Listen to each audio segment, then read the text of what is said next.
Love has to be at the top of everything.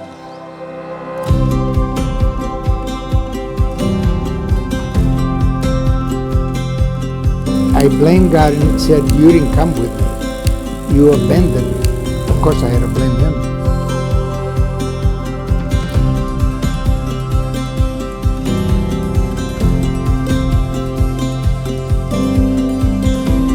Now, you told me if God is not doing this, I didn't have any education.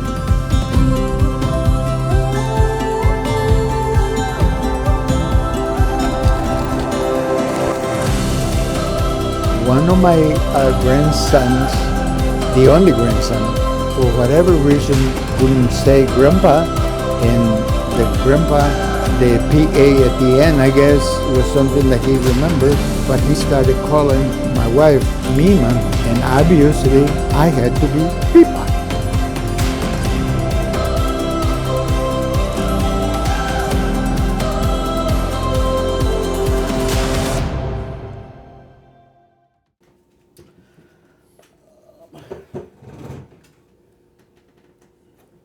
I was born in 1940, December 6th. It was a Monday morning at 7 a.m. in Piedras Negras, Coahuila, Mexico, which is located at the border of United States with Eagle Pass, Texas. We lived there until about I was 7 years old, and from there we moved to another border town, Ciudad Acuña, Coahuila. When we got there, it was Villa Acuña, Coahuila, and that's another border town with Del Rio, Texas, in the United States. My father had a job offer in Acuña, so we went there. I had just started a second grade in school. It was like 2 weeks in the school, and then I had to finish in Acuña. My father's name, Enrique Lopez, and my mother's name was Dolores Molinar Lopez. My mother was a stay-at-home mom, and my dad played the drums in a band. But when we were in Piedras Negras, I guess, I don't know how it happened, got an offer to go to Acuña to another band and a nightclub that hired him, and he liked the idea, so we moved to Acuña. My mother, I used to be with her a lot because there were three boys. There were two in front of me, and then I was the third. And for some reason, I guess my mom wanted a girl, so she used to dress me as a girl. But I guess when my sister Rosa was born, it saved me. And but I enjoyed being my father, not as much because he always played at night and slept during the day. So I didn't have much of a relationship. Of course, I loved my father also. He was a very important person in my life. The oldest was Enrique, and then Guadalupe, and then myself, and then my sister that saved me, and then my brother Mario, and then Richard, that he was killed in 1970. He was 20 years old. And then my sister Marta. We didn't have much of a relationship as siblings. It's kind of sad in my eyes. That's how I see it. That because as soon as they were old enough, they went to work. So it was not like the older ones. It's not like, and the other ones, they were not born yet, except Rosa. And the thing is that there were people in town that didn't even know that we were related because Lupano, he was playing in a band already. He was like 13 years old. Enrique was working in a bar where a lot of Americans came to town, and he was a bartender. And but he had to be 16, 17.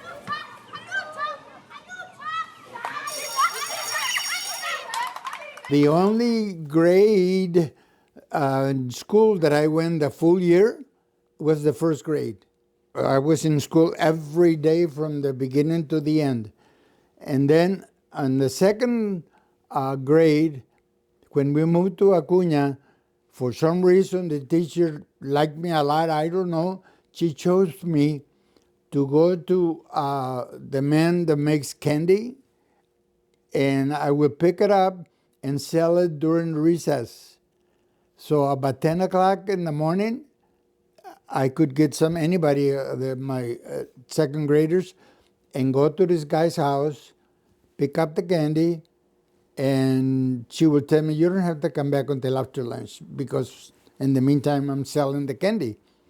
And that was second grade. When I was in third grade, we moved to another school because the school that we went there first, the other school was full already, and they had already started, so I couldn't go there. So I went to third grade, and for some reason, the teacher liked me a lot. He would always pull me out, and as soon as the school started, and give me money and send me to the market and tell me, buy me a pound, 2 pounds, whatever he needed of meat, and take it to my house. You don't have to come back until after lunch. So that was another half a day in third grade. And I remember clearly when it was time to report cards to go to the next grade, he was going to hold me back. And I said, well, yeah, I'm going to hold me back. My mom was running errands for you and taking them to your house. Approved. Go to the fourth grade. When I went to fourth grade, I joined the band. It's a drums and bugle a band. The fourth, the fifth, and the sixth grade, all afternoon, we practiced. So that was another half a day. And that was my grade school. I can tell you, God had to be the one doing all of this because I didn't learn very much. But I would always sit in the back with the troublemakers, and whenever I was writing something that I needed to write, I didn't write anything. I just pretended. I didn't like school. So where I got the knowledge that I have, it had to be a gift from God. That's the only way I can answer that. And the problem with me was that when I finished the sixth grade, which is grade school, my dad asked me, do you want to continue school? We don't have the money, but I guess we'll have to find it if you want to continue your education. And I said, no, I had enough. So I didn't go to school. And my dad said, well, then, if you don't want to go to school, he gave me a clarinet, my brother's clarinet, and he told me to go see Mr. Fidelito. He's going to teach you to play an instrument. And that's how I learned to play saxophone. My father fixed papers. He was fixing papers legally to come to the United States. So he did.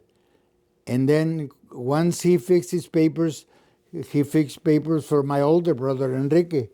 And then they both came to Galveston, Texas. And between the two of them, started fixing papers for the rest of the family.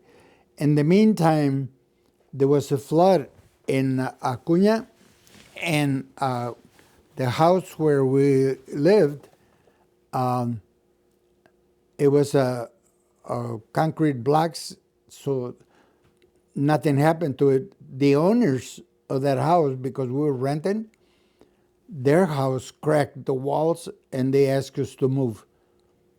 We didn't have a place to go, so the lady that I was telling you about that she had the academy had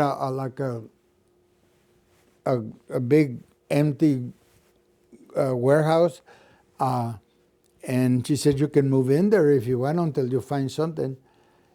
It was next to the church, so I spent a lot of time in church. So, and the priest kind of and he would let me, and I was like 14 years old by then. He will at night he would leave me a door open, and I go in there, open the church, and say the rosary for all the little old ladies at night. And it was, and I fell in love with what I was doing. I was ministering to people at 14 years old, saying the rosary. So one day he asked me, he says, how would you like to go to the seminary? And I says, yeah, like I was thinking about becoming a priest. So he went and he talked to my mom, and my mom said, no, we're in the process of going to the United States, and if he goes to the seminary here and we go there, I'm never going to see him. So the priest came back and told me, your mom said no. So what happened then is I said, okay, well, but I didn't pursue it. We came to the United States, and for some reason or other, I guess I blamed God that I separated myself from God. And we used to go to church like every Sunday, but that was it. It was the love that I had for God, it was kind of going away. I blamed God and said, you didn't come with me. You abandoned me. Of course, I had to blame him until I found out different.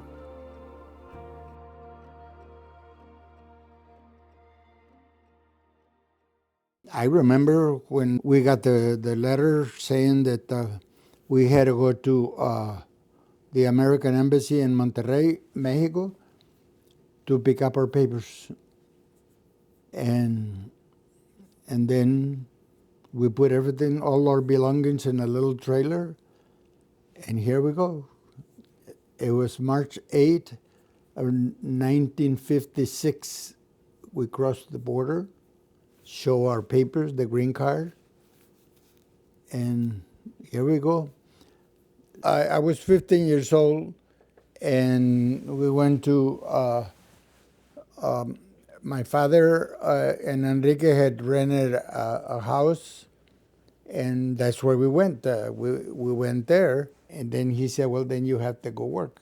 In Galveston, the only thing that was there, it was the longshoremen or stevedores, people that load the ships when they come and pick up merchandise. And but it paid a real good money. And that year, I was making, it was paying like $3.75 an hour, which was a lot of money.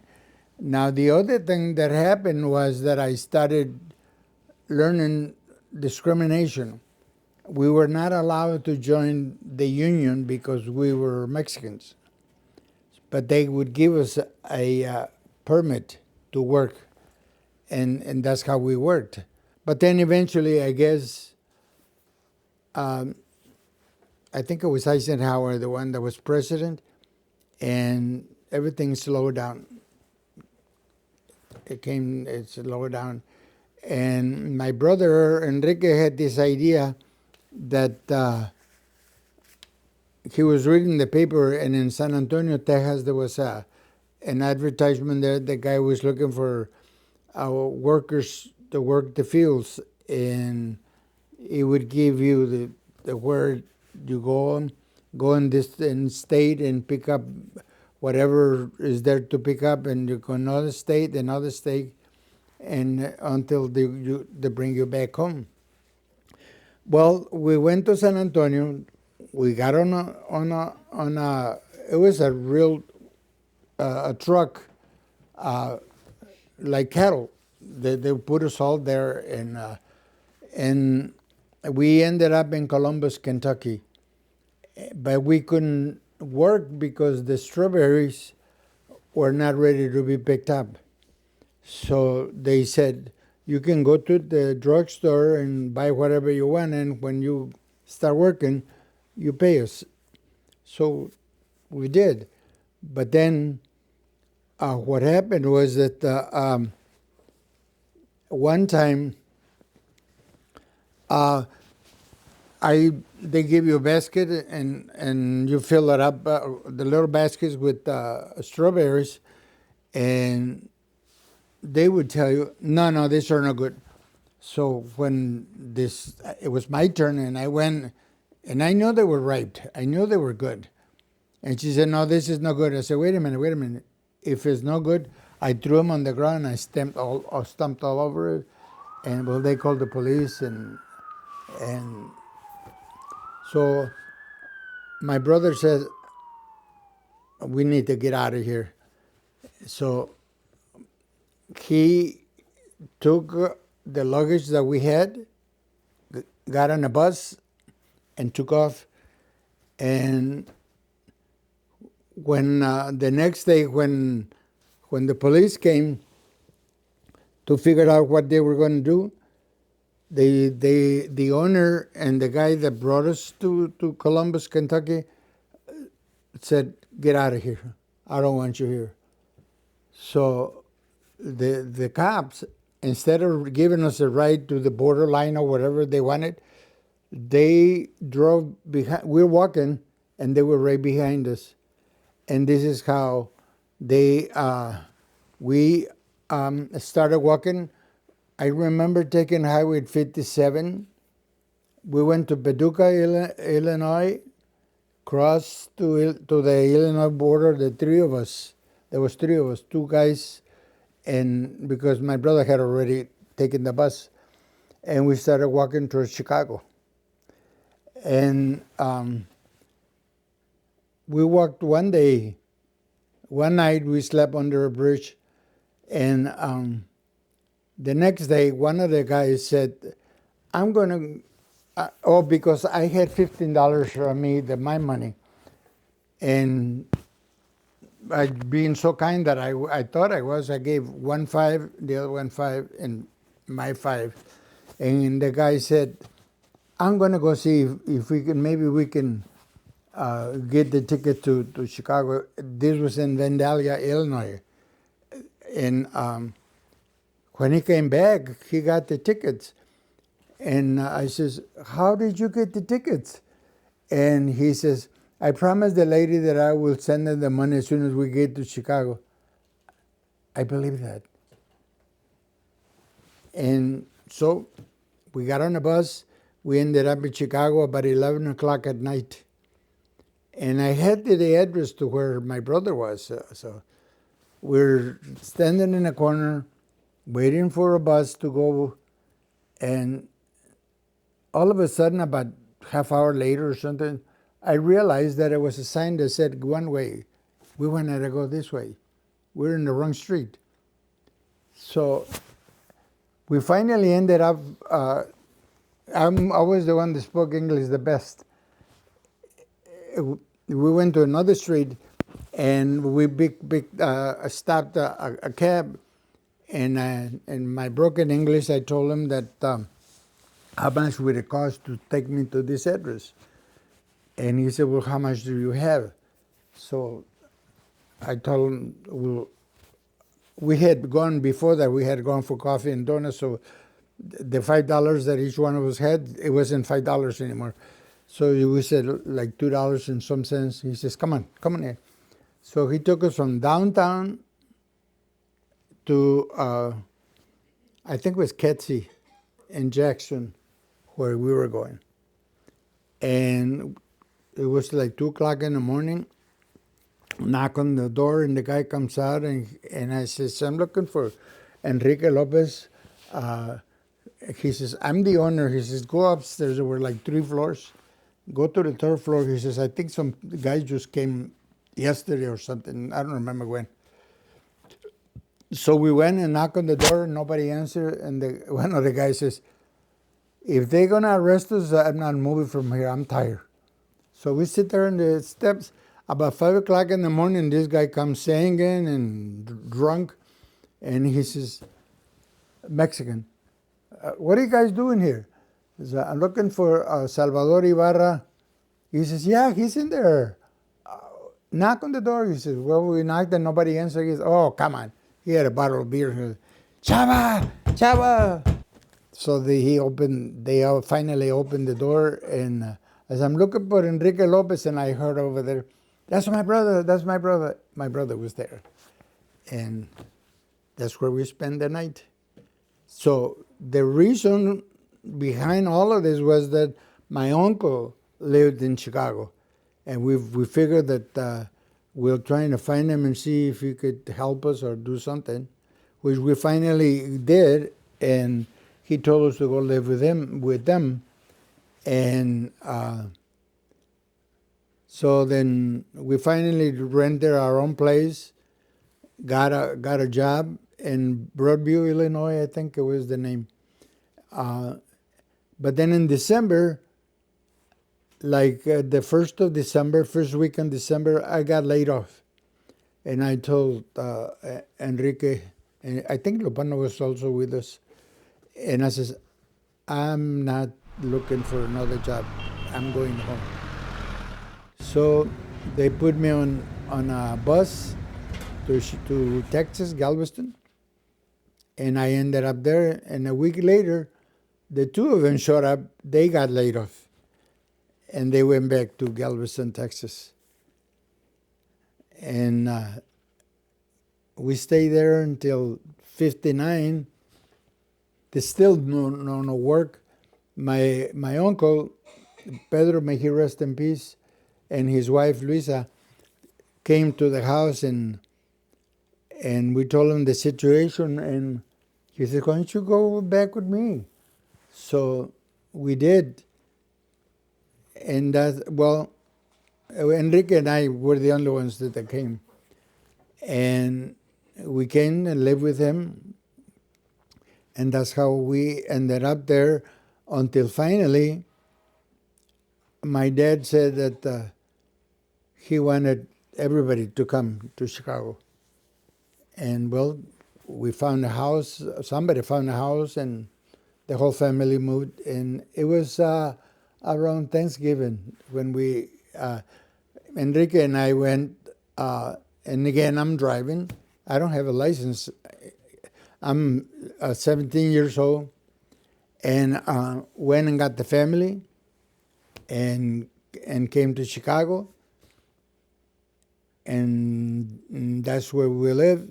And then I already played saxophone, so I found a group that I would join and play with them. Lupano found a group and he played with them. Enrique didn't play with anybody. But then after, like in 1960, we decided to form a band, Hermanos Lopez. Me dejó un reloj despertador para irme a trabajar temprano, sí señor. Me dejó una chiva, una burra negra, una yegua blanca y una buena suegra. My father played the drums, Enrique played the guitar, Lupano played the saxophone, I played the saxophone, and then we got another guy to play the bass. And that's how the Hermanos Lopez came to be. And we lasted 30 years together.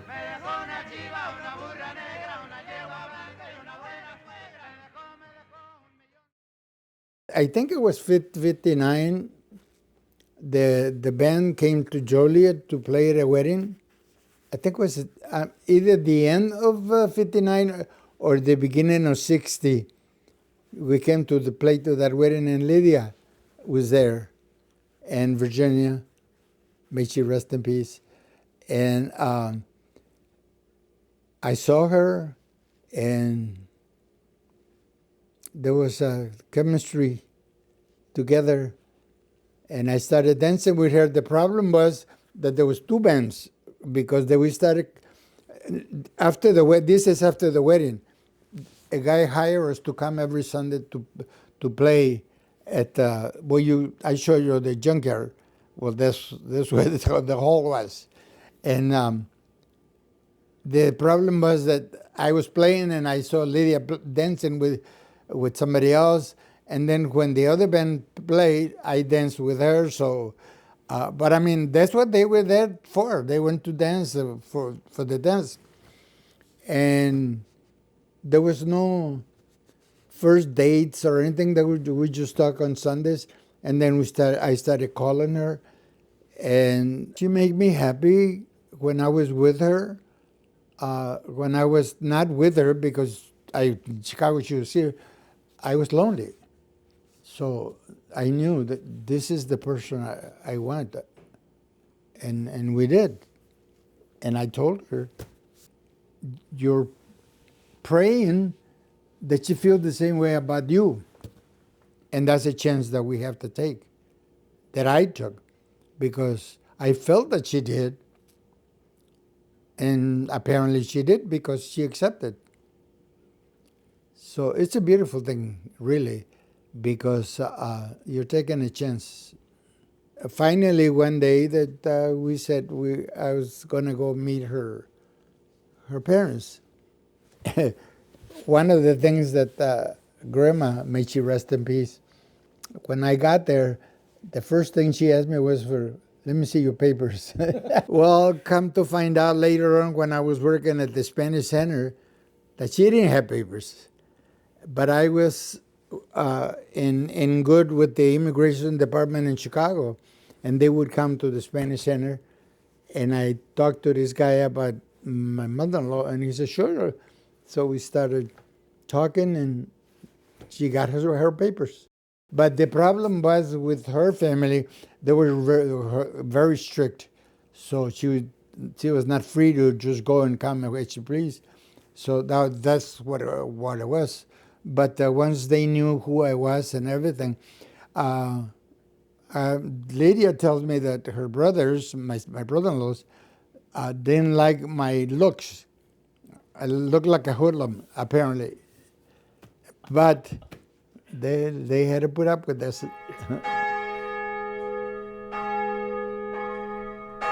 We decided we were going to get married. We went to City Hall and got married. It was a Wednesday. It was the 17th, May 17th. My mom was not too happy because it was around Mother's Day. And we just decided we're going to get married, and we went and got married. That's it. No announcement, no planning, no nothing. And it happened. But things happen, and here we are. There was a lot of struggle because I didn't have a career.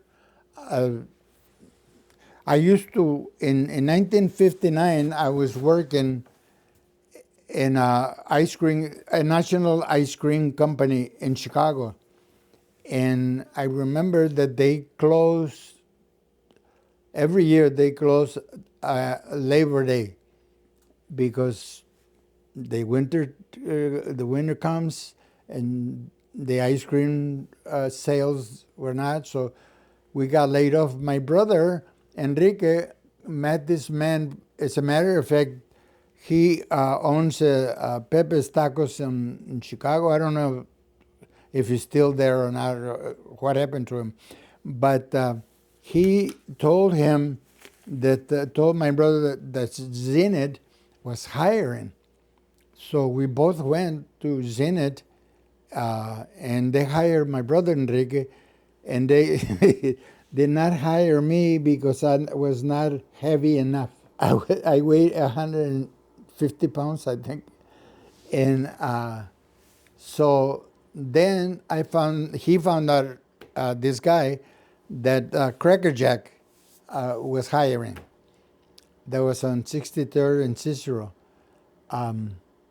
So I went there. They hired me, and that's where I was working.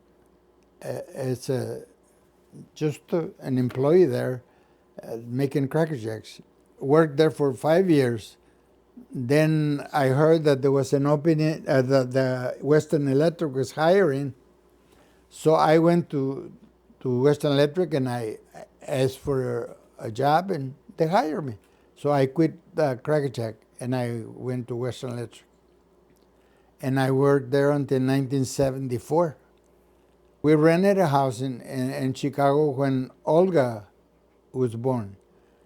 And the problem was we were in Chicago when we first got married, and we found out that Lydia was pregnant, and I don't remember how many months it went by that she was pregnant, but she had a miscarriage. When I worked at Cracker Jack, I had insurance for me. In those days, they wouldn't insure the family. They would only give the employee. So I asked, we called the doctor, and he came to the house. And he said, she's got to go to the hospital. She's having a miscarriage. And I said, can you put her in the hospital? And he says, and I said, I'll pay. He says, no, I can't do that. So he called the police, and they came with a paddy wagon, and they put Lydia in one of those stretchers that they carry people, and took her to Cook County Hospital. And they wouldn't let me in. But somehow I snuck in, and I found out what floor she was. And when I get out of the elevator, there's a bunch of beds laid on the hallway, and there was Lydia. And anyway, to make the story short, she lost the baby. It was a boy. And we said, no, we can't have this. We told Grandma, and Grandma says, well, if you need a doctor, you come over here. So then she started coming to Dr. Rubiano here in Joliet. And when she got pregnant with Olga, she had right before her due date, she came to stay with Grandma.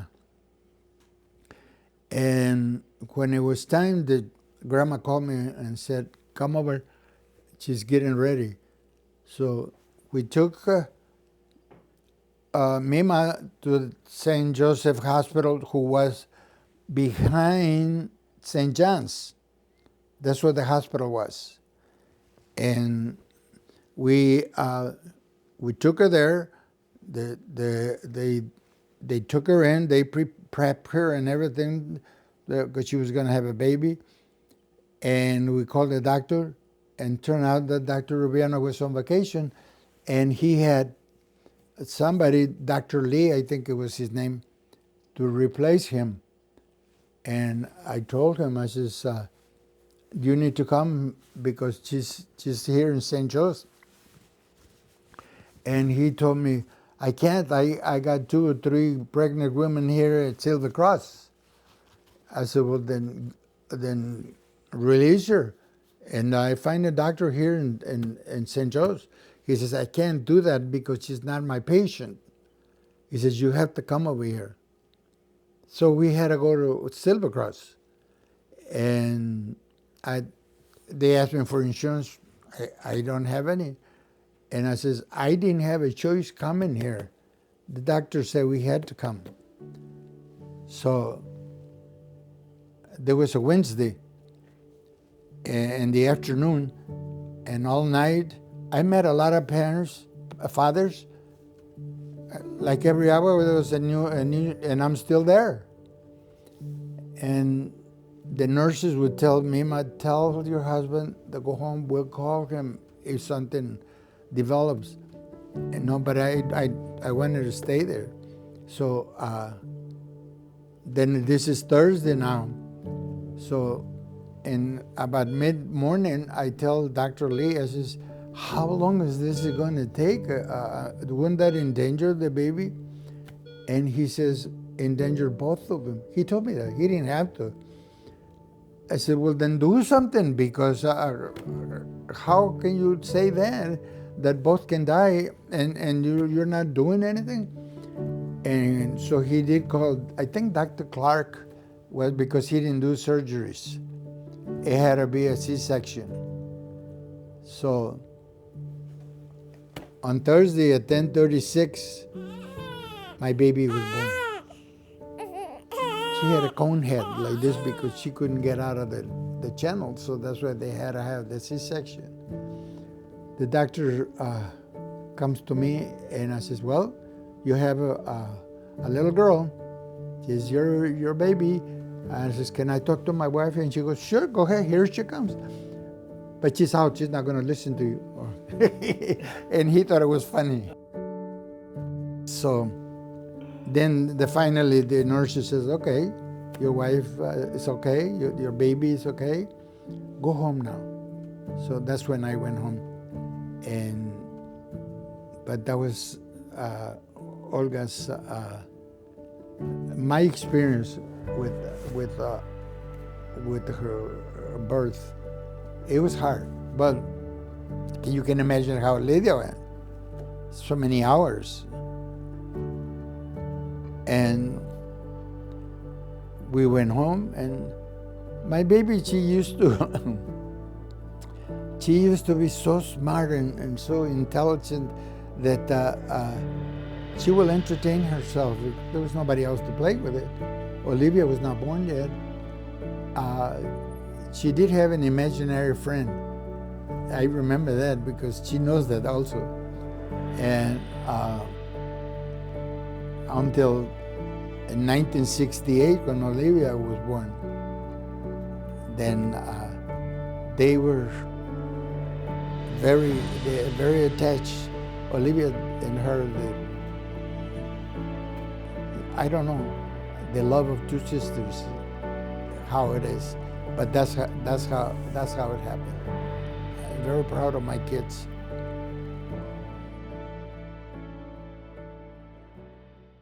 The problem that we had was that Lydia was sick with Olga almost the whole pregnancy.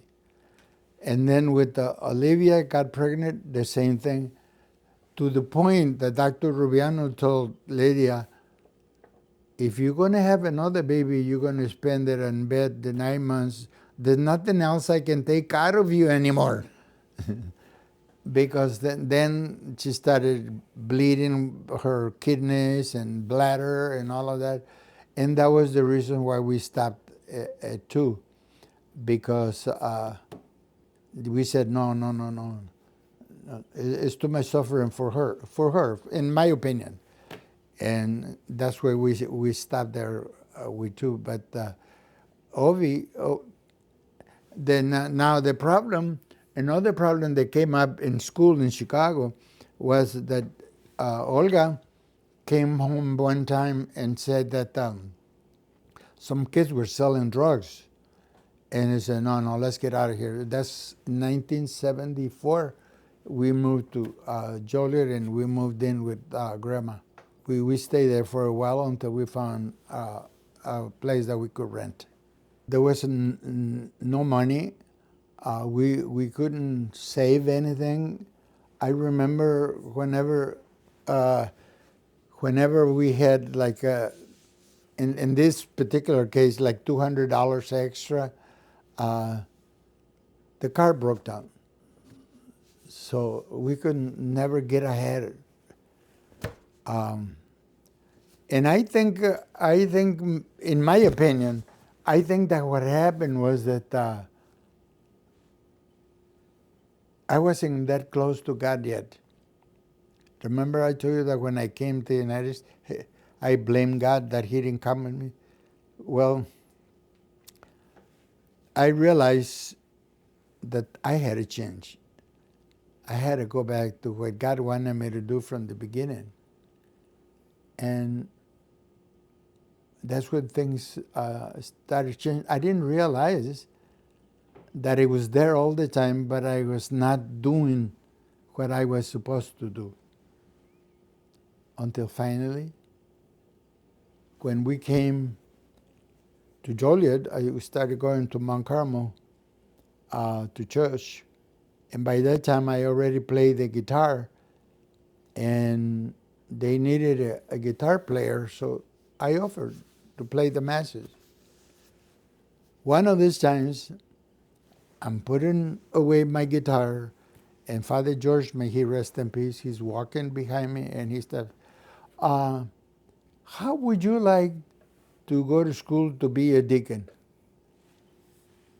And I have no idea. It must have been God doing this, because I answered him as if he was inviting me to go have a cup of coffee.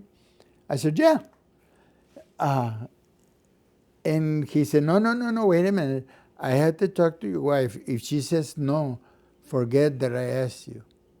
He did talk to Lydia, and I guess she said yes. And in 1983, I started school. Now, you told me if God is not doing this. I didn't have any education, remember my schooling? And I told the priest that was interviewing me that I don't have any education. I says, how am I going to do this? He says, well, they do take some notes. And I said, well, okay. What happened was that it was not they take some notes. The first class that I had was the Old Testament, and the professor said, when we're done with this, I want 5 double space papers, and I want it on my desk by such and such a day. And but it didn't fear me. I don't know the reason why, because what I did, I wrote what I thought in Spanish, translated it to Lydia. She typed it in the computer, and that was my paper. In those days, it was 3 years the schooling. I was ordained in 1986, September 6th. I remember coming out of the church over here at St. Ray's Cathedral. My mom was outside already waiting, and she comes running when we were outside, and she hugs me, and she says, Mijo, do you think that God has forgiven me? And where that comes from? I says, what do you mean? He says, well, he wanted you to be a priest, and I said, no. I says, no, no, no, no, no, don't think that way. God got what he wanted. I'm clergy. You got grandchildren, so you both win.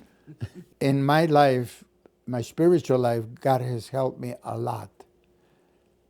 I love preaching. I love teaching. I love helping people. And I would recommend that to anybody that feels called to it. Not everybody is called to do that, but whoever feels called to do that, to follow it. What are you most proud of each of them? How they treat their children. And in in Olga's case, I'm so proud that how she managed without Lalo, uh, the 4 of you, and so proud of her. She's just good. God help her in everything that she was doing. And Ovi, I'm so proud because we didn't have money, and Olivia started working, they volunteered, and I think that was one of the reasons why she chose to be a physical therapist assistant, because she was working in the hospital helping that, and I'm proud of that because, like I said, we didn't have the money for the school, but yet she did it. Then in school, when she was going to junior college, she met Freddie, and they fell in love and they got married and they got three children, three daughters, Lottie, Melly, and Philly. And I'm uh, I'm so happy with them because, like I said, I get to see them grown up. I get to see them all what they accomplish themselves, and the beauty in my way of looking at things that I retire real early because they offer me a package. If you retire now, we'll give you a full pension.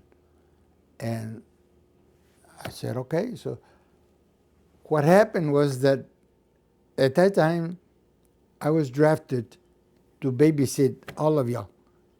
And I thank God, I don't know, God put it in my head, I guess. And I told him, I says, you know, Lord, what I did not do with my children because I was playing music and working, according to me, I was too busy providing for the family. And I said, but now you're giving me the opportunity with these children to do what I didn't do with my own. And I enjoy that a lot. I don't know if you guys remember or not, but my grandchildren, it was great. And then Peñas came along, and that was another plus that I had because of that. But one of the things that I remember a lot, and I tell Lolo this, I used to make macaroni and cheese, and she would go, I'm cooking, and she would go to the kitchen and go in the refrigerator and get a couple of slices of cheese and said, Pipa, put an extra cheese. She loved it, I guess. And I had a ball. Those are my fondest memory that I could remember with all of you. And I remember the time that I got in trouble because all of you cried because you wanted to go see a movie. My grandchildren wanted to see a movie. And I told them, I said, well, if you eat your soup, I'll take you. And everybody said, we'll eat it when we come back. Let's go to the movies. So we went to the movies. But the problem was when we came back, my children said, we don't want soup. And I said, you promised me. You promised me. And they started crying. And Marley was crying. I said, why are you crying? I don't know, they're crying. But everything, even those times, it was great for me. It's the memories that I will always remember, regardless of what it was. We played together. We read books together. We even tried to make a play. We never What's Under the Bed or something, I think it's called. And I enjoyed those are beautiful memories in my mind with my children. And I don't know how the rest of them feel, but it's in me and no one can take it away. I love it. It's wonderful. It's something that I take with me because of the love that I have for my children. I had a puppet that it was all hairy, all of it. And the movie Star Wars, there was a guy, a character named Chewie. So I called this puppet Chewie. And I used to make it like he's talking, and they were the kids were all why is he look at this making the talk, and I enjoyed it. I enjoyed doing that, and the other thing that I remember, and this has to do with Lolo, is that I used to do to my grandchildren whenever they did something wrong or broke something or something happened. I would always tell them, I says, come here, I want to look in your eyes. I want to see. And that's exactly what they did. They would come and close their eyes and they wouldn't open them. And Lolo came to me and said, Pipa, can you teach me that thing with the eyes? I says, what things? That you know that they're telling the truth or not telling the truth? And I said, now why would you want to do that? I said, God gives me that for things that I need and the people need to know. Why do you want that? Well, I want to know when they're lying to me. And I said, I'm sorry, but I can't do that. Those are the memories that I remember, good memories. I love it. Whatever you wanted to do, I'm all for it. I'm not going to argue with you guys because I enjoy just being with you guys. And the memory is that how God prepared me to retire at this age where I could still do the things that I had to do with not necessarily my children, but my grandchildren. But I enjoyed taking my grandchildren wherever they needed to go. I was there for them. I'm still there for them. There's no words to describe the happiness and the joy that I have when every time another great now they're not only grandchildren, they're great children, and there's 2 more coming. Love has to be at the top of everything, because even when you think you're right, and for the sake of the marriage you say, okay, you have to do that, because it's not the idea to prove I'm right and you're wrong. You want to be right or you want to be happy? I'd rather be happy. That's what I want. And it's to the understanding between the couple that maybe sometimes you don't know what kind of day she had. Maybe she's just taking it out on you because you think she's taking it out on you, but she's just angry about something. And the job of a husband is not to fix everything. It's to listen. Listen and just be attentive. She's not asking you to fix it. She's asking you to listen. And you'll save a lot of problems by listening. You learn more by listening than by talking. Love God and your family with all your heart and with all your mind, and be there for them. God gave me a life to see all my family grow as big as it is. Family, that's my priority. All right. All right. That's a wrap, Pipa. Thanks be to God. That's my life. That's how it happened.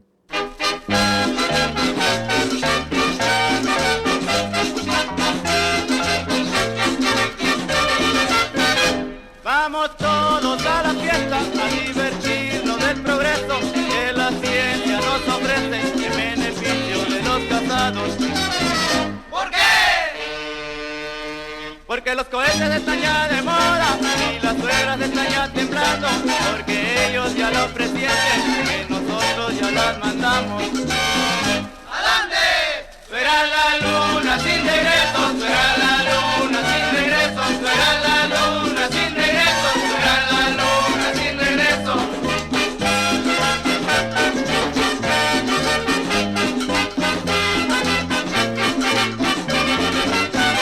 Vamos todos a la fiesta a divertirnos del progreso que la ciencia nos ofrece en beneficio de los casados. ¿Por qué? Porque los cohetes están ya de moda y las suegras están ya temblando, porque ellas ya lo presienten que nosotros ya las mandamos.